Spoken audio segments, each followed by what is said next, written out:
जल कुकड़ी सास। रीना ब्याह कर ससुराल आती है। मुंह दिखाई की रस्में चल रही हैं। वाह कांता, तुम्हारी बहू तो बड़ी सुंदर है।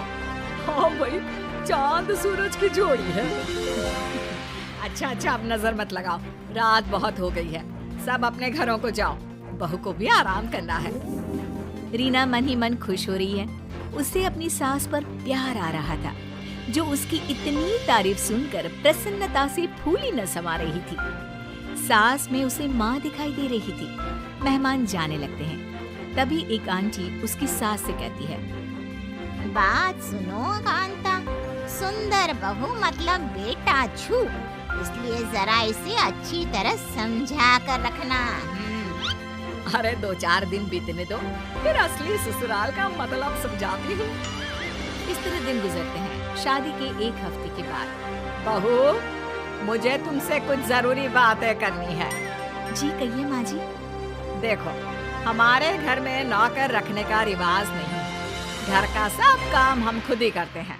अब तुम आ गई हो तो आज से ये जिम्मेदारी तुम्हारी। रीना थी एक सीधी सादी और दिल की नेक लड़की। वो सास की चालाकियों को समझे बिना घर का पूरा काम अपने कंधों पर ले लेती है। अब वो दिन रात काम में लगी रहती। उसके पास इतना भी समय नहीं होता कि वो 2 घड़ी शांति की सांस ले, एक पल पति के साथ भी बिता सके। रात को थकन से चूर जब कमरे में आती तो पति देव मुंह फुलाए सोते मिलते। कल से इनके घर आने से पहले सारा कामकाज निपटा लूंगी। लेकिन सास को शायद उसका मन पड़ना भी आता था।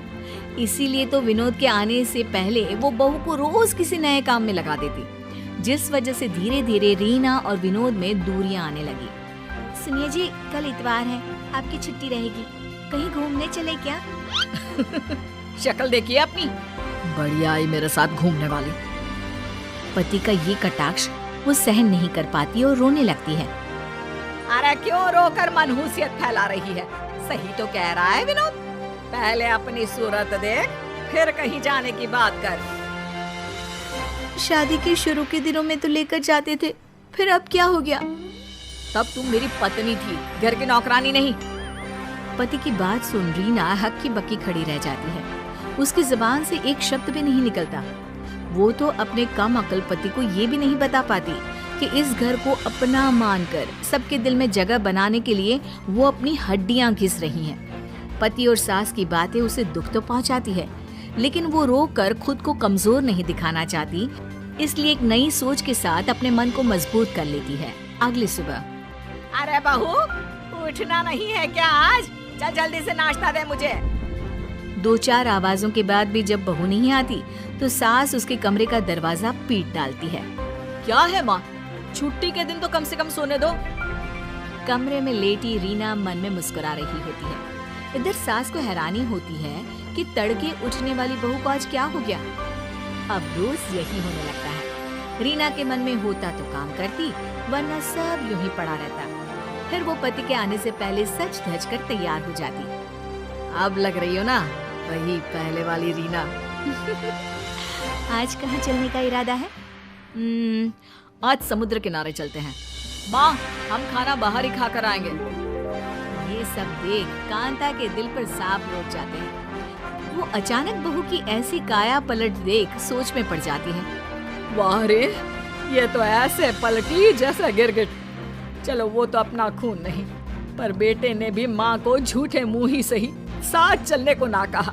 आने दो इनको, मैंने भी रंग में भंग ना डाला तो उसकी सास नहीं।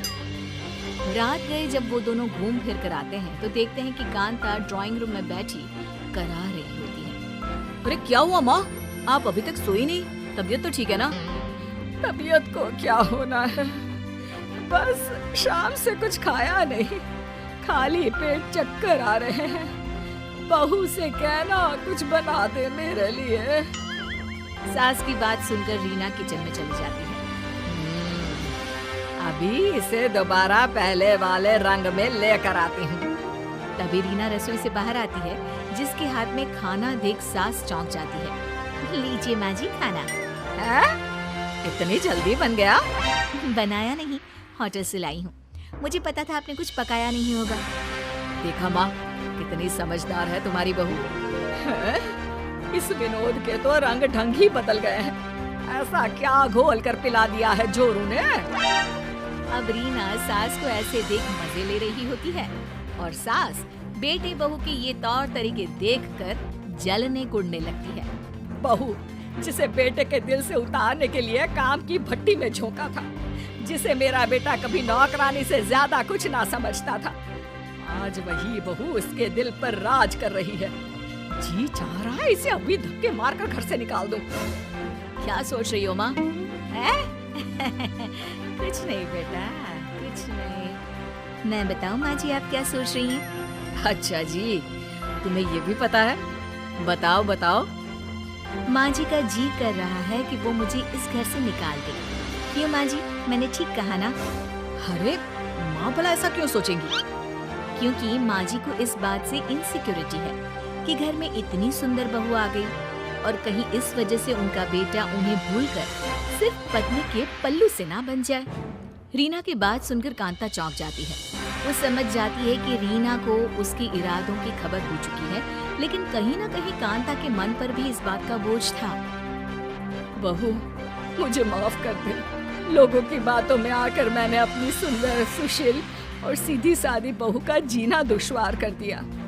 मैं ममता में बहक गई थी, इसलिए तुझ पर सारा बोझ डालकर तेरे चेहरे का नूर खत्म करना चाहा। मुझे माफ कर दे बहू। सास की आंखों में पश्चाताप के आंसू आ जाते हैं, जिसे देख बहू और बेटा दोनों ही उसे गले लगा लेते हैं। रोइए मत माँ जी और माफी भी मत मांगिए, गलती किसी की नहीं है। लेकिन बहू तुझे ये सब कैसे पता चला? मैंने छिपकर आपकी और पड़ोसन आंटी की बातें सुन ली थी। वैसे माँ, सुंदर बहू लाने का अरमान भी तो आपको ही था ना? अरे तो क्यों ना लाती? घर में कोई तो मुझे टक्कर देने वाला होना चाहिए ना। तुझसे तो उसकी उम्मीद नहीं कर सकती। अच्छा, अब सास बहू एक होकर मुझे फंसा रही हो? इस बात पर सब हंसने लगते हैं, जिसके बाद रीना सबके लिए चाय लेकर आती है और अच्छे माहौल में हंसी मजाक के साथ चाय की चुस्कियों के बीच गुजरे दिनों की बात करने लगते हैं। जैसे मैंने बिना सोचे समझे बस बहू को विलन समझ लिया।